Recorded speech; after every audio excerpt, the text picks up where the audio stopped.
A day in my life as a content creator na may isang anak at age of 22, tara, samahan niyo ako sa mini vlog daily routine ko.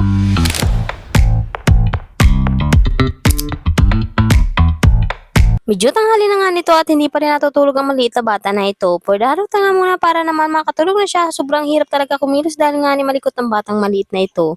Makakit nga talaga ito ng hagdan kahit nakasara na. At nang makatulog na nga ang maliit na bata ay naghugas na ako. Siyempre, ng plato, yung mga green bean din na naman dyan ha. Aroy, mag-istorya nga ni sana ako ng kaunti ba. Last few days ago nga ni ay hindi ako nag-mini vlog. Naisip ko lang kasi baka nauumay na kayo sa pagmumuka ko.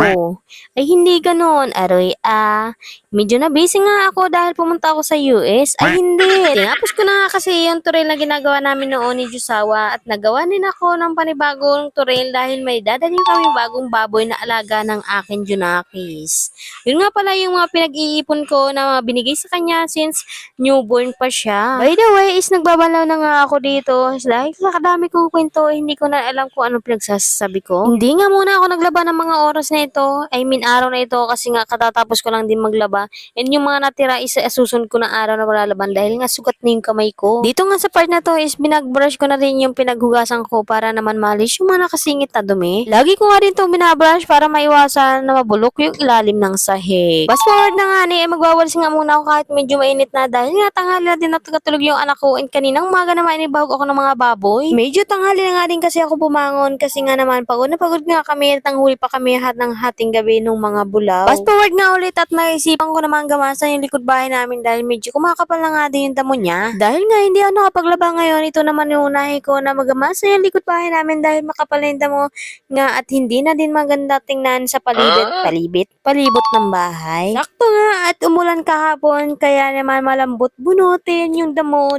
sa lupa. Dito nga ay gumamit na din ako ng gulo kasi nga masakit na din yung kamay ko at sabi ko nga sa inyo is marami talagang sugat dahil nga nung isang araw is nagkumpuni talaga ako ng turil at gumawa pa talaga ako ng another turil para merong paglilipatan nung kukuhain namin baboy. Sa sobrang sakit nga is mapapakanta ka na lang talaga ng aray nako.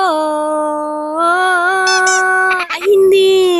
Pagkatapos ko ng gamasin, diretso alis na rin ako para maalis yung mga dumi. Dahil nga tapos na tayo sa mga gawain is maglalamon muna tayo nitong mangga dahil may pinitas nga yung kapatid ko dito sa may malapit sa may amin. Hindi pa rin nga nauubos yung mangga dito sa amin dahil iilan lang din naman kami kumakain. May magsasabi na naman dyan na hindi man ako nagugas ng kamay bago ako nagbalat ng mangga. FYI lang guys, is nagugas po talaga ako ng kamay. Kung mapapansin nyo, batang-bata pa talaga yung kamay ko. Mas masarap talaga kumain itong mangga nito pag mayroong kasamang sawsawang bagoong. First bite. Sarap. Naglalaway ka na naman sigurado ko, kaya hanggang dito na lang. Kung nagustuhan mo yung mga ganitong content, pa-share and like naman po. Salamat. Goodbye.